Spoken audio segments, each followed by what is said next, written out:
வணக்கம்.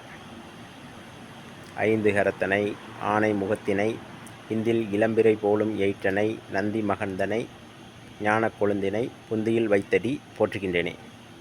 இன்றைக்கி நம்ம என்ன தலைப்பு பற்றி பார்க்க போகிறோம் அப்படின்னாக்க, நம்ம வீட்டினுடைய மனை எந்த திசை நோக்கி அமைந்தாக்க, அது மாதிரி தெருக்குத்து அப்படின்னு சொல்லக்கூடிய நமது வீட்டுக்கு முன்னாடி ரோடு போகும் இல்லையா, அது எந்த திசை நோக்கி அமைந்திருந்தால் முதல் தரமான கோடீஸ்வர யோகம் அப்படிங்கிறத நம்ம பார்க்க போகிறோம்.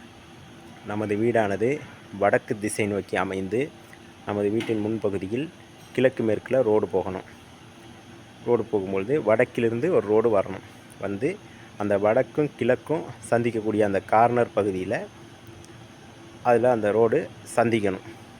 இப்படி இருந்துச்சுனாக்க இது தெருக்குத்து. இந்த தெருக்குத்து தான் உயர்தரமான தெருக்குத்து. அது மாதிரி நம்ம வீட்டினுடைய வாசல் வந்து வடகிழக்கு கார்னரில் இருக்கணும். உச்ச வாசலாக இருக்கணும். அப்படி இருக்கும் பொழுது வடக்கிலிருந்து வரக்கூடிய அந்த ரோடானது இந்த கிழக்கு மேற்கு போகுது இல்லையா, அந்த ரோடோடு வந்து சந்திக்கணும். சந்திக்கிறது அந்த கார்னர் பகுதியில் இருக்கணும். வடக்கும் கிழக்கும் அந்த கார்னர் பகுதியில் உச்சவாசல் என்று சொல்லக்கூடிய அந்த பகுதியில் அந்த ரோடு வந்து ஜாயிண்ட் ஆகிடுது அப்படின்னாக்க, இது வந்து மிகப்பெரிய உயர்தரமான கோடீஸ்வர வீடு. அந்த மனை, இந்த வீட்டில் வசிக்கக்கூடியவங்க மிகப்பெரிய செல்வந்தர்களாகவும் தொழிலதிபர்களாகவும் மிகப்பெரிய உச்சத்தில் இருப்பாங்க.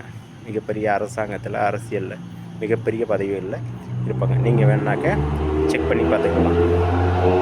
இது எந்த நாடுன்னு கிடையாது, எல்லா நாட்டிலையுமே இது மாதிரி இருக்குது. அது மாதிரி ஒரு கடை எந்த இது இருந்தாலும் சரி, இந்த மாதிரி கார்னரில் அமைந்தது அப்படின்னாக்க மிகப்பெரிய யோகமாக அமையுது.